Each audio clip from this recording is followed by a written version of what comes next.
Welcome back. Today, we are going to be deciding who was the best and the worst free agent signing in the NFL at every position from quarterback to tight end. Now, this does not include re-signings or offseason trades. It just includes pure free agent signings.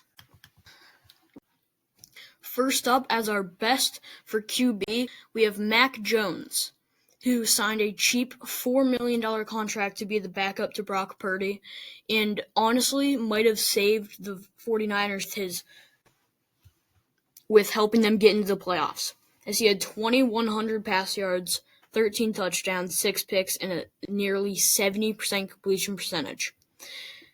Honestly, I can see him earning a starting job whenever his contract expires just because of how good he was this season. Thankfully for the 49ers, also, Mac Jones is under contract for next season in case Brock Purdy goes down again.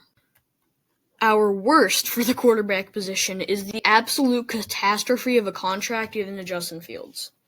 This one seemed bad from the moment it was handed out.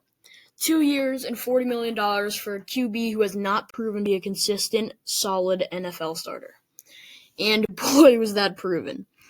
1,200 passing yards, 7 touchdowns, 1 interception. That ratio is good, but 62% completion percentage, and it doesn't show this, but he was mighty inconsistent.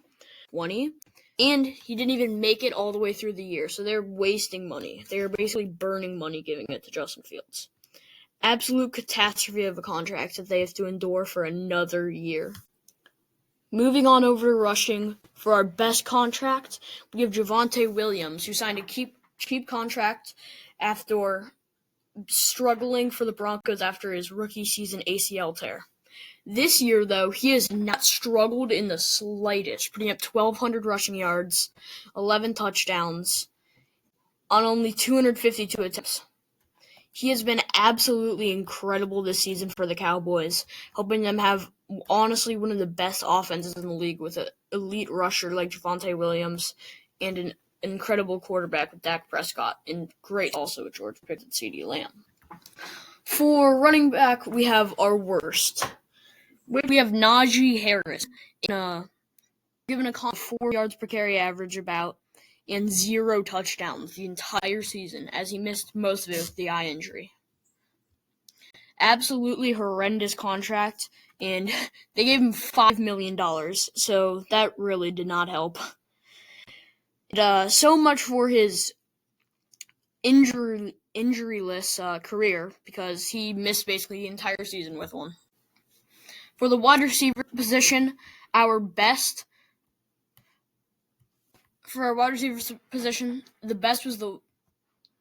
best signing was Devontae Adams, with 60 receptions for 789 yards, and I'm pretty sure a league-leading 14 touchdowns. This man was an absolute monster when it came to catching the ball. Output. 14 touchdowns is an incredible receiving output, so great job to you, Devontae. Our worst was, by the way, honorable mention, Cooper Kupp for our worst wide receiver, but he is not going to be the pick. It is going to be Brandon Cooks, who was given about $6 million by the Saints with 24 receptions, 279 yards, and 0 touchdowns. And he's not even on the team he signed with before, after he signed with the Buffalo Bills after getting cut, I think, or waived by the Saints. He has been absolutely atrocious, especially for $6.5 million. Honestly, I think a wide receiver 5 could give you that same output. So, horrible. The tight end position is an interesting case because the pick would 100% be Juwan Johnson, and I think it is going to be, but he was a re-sign. However, there's been no good tight end free agent signings. Unless I'm going to give it to like Mo Alley Cox or something, which I'm not going to do because he hasn't really played. Juwan Johnson was absolutely cooking this year. Thank God I had him on my fantasy team. With 74 catches for 828 yards and 3 touchdowns, which is one of the best outputs among tight ends in the NFL. Our worst was Evan Ingram, who got around $5 million to put up an absolute stinker. I mean, granted, it wasn't the worst, but when they gave him that money, they were not expecting 47 receptions for 416 yards and a touchdown. Honestly, if there were better options, I probably would not have gone with Evan Ingram. However, there was basically no major tight end sign. My hand was forced. Anyway, thank you so much for watching the video, especially if you watched all the way. Make sure to like and subscribe, and I'll see ya in the next video.